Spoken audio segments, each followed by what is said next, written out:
So this is how the Gentiles are tested.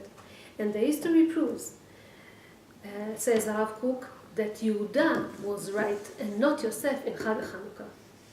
How do we learn this? It says that Yosef wants to teach the Gentiles, to bring them closer, and Yehuda wants to separate just the Jews, right? So Yosef says, we can learn, we can teach them, we can mix with them, and nothing will happen to us. Yehuda says, no. I'm afraid of assimilating with them. I'm afraid that we will mingle with them, we will learn from them, we were going to be lost ourselves. And that's exactly what happened. The Yevanim, the Greeks, what did they want to do? They want us to assimilate. They didn't want us to keep our Torah. They didn't want us to keep our purity. They were going against Kedusha. Anything, all this mitzvot that they didn't let us do, Shabbat, family purity, and Brit Milah, they were against Kedusha. That's what they were trying to do. And it says, Kitvu lachem al keren ashor, אין לנו חלק באלוקי ישראל. They wanted the Jews to write on keren ashor, on the horn of the ox, again the ox, אין לנו חלק בתורת Hashem. We don't want to have any part, any nothing with the Torah.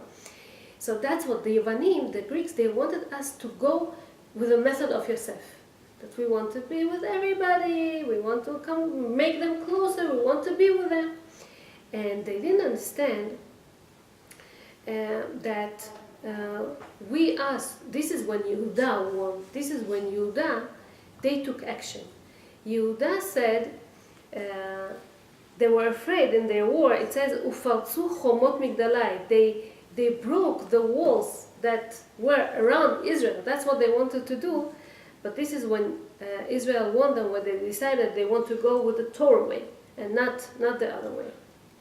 I asked you before, I said about the brothers, that it says that Shvatim said that Yosef,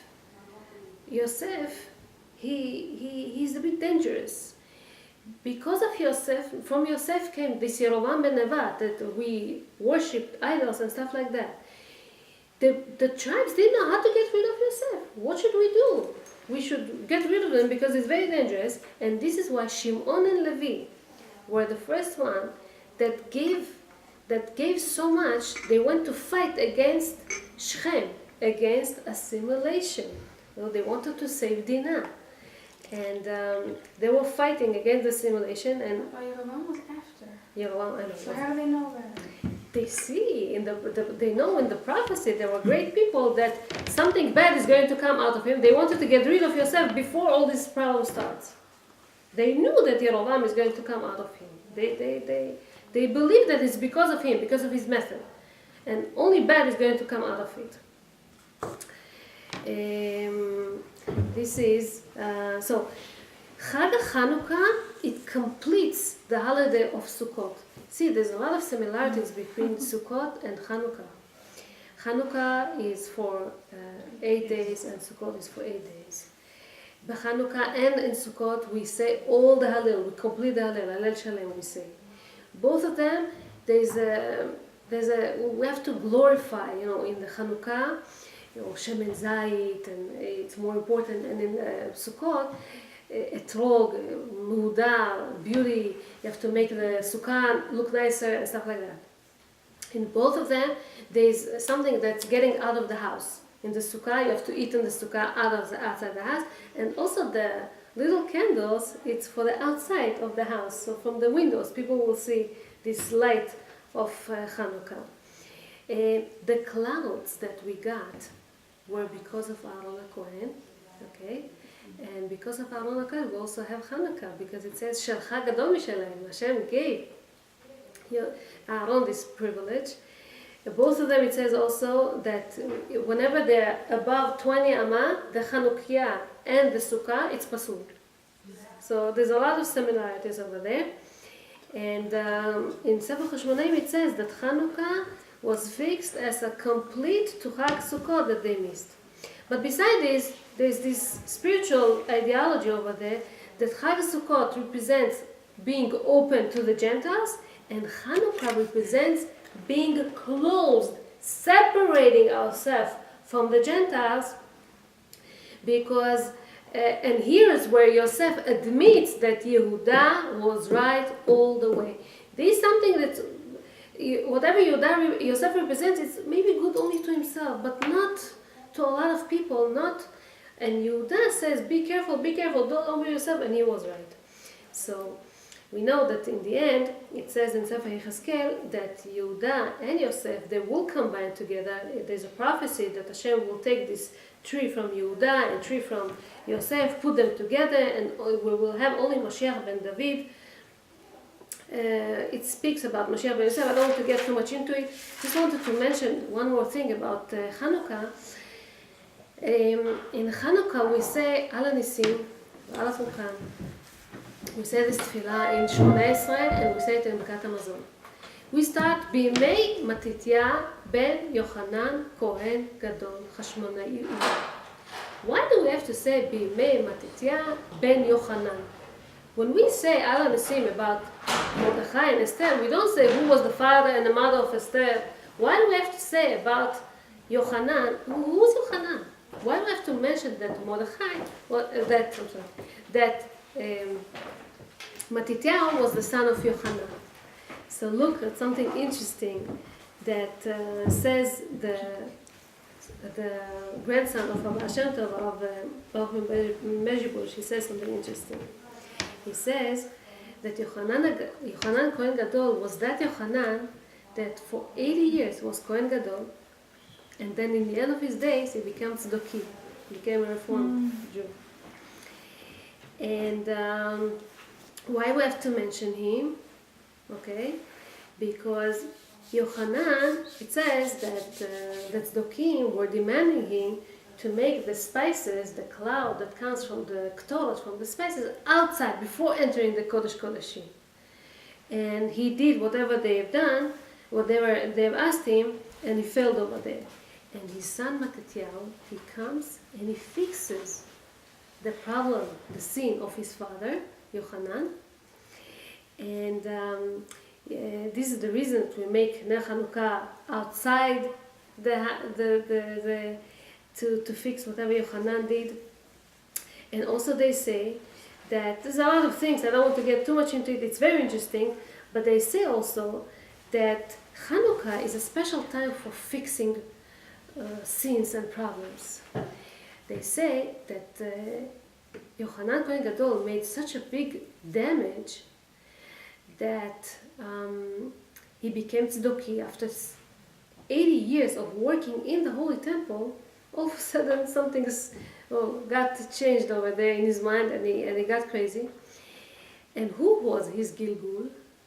They said that his Gilgul was Elazar ben Dordiah. Who was Elazar ben Dordiah? We always speak about him when we speak in Yom Kippur, how this man was a low-life man, he made all the sins in the world, and then this bad woman tells him, you will never be able to make tshuva, and he thinks about tshuva, and he asks Hashem to help, and then he makes tshuva, and they call him Rabbi Elazar ben Dordiah, Muzman l'chayei olam haba.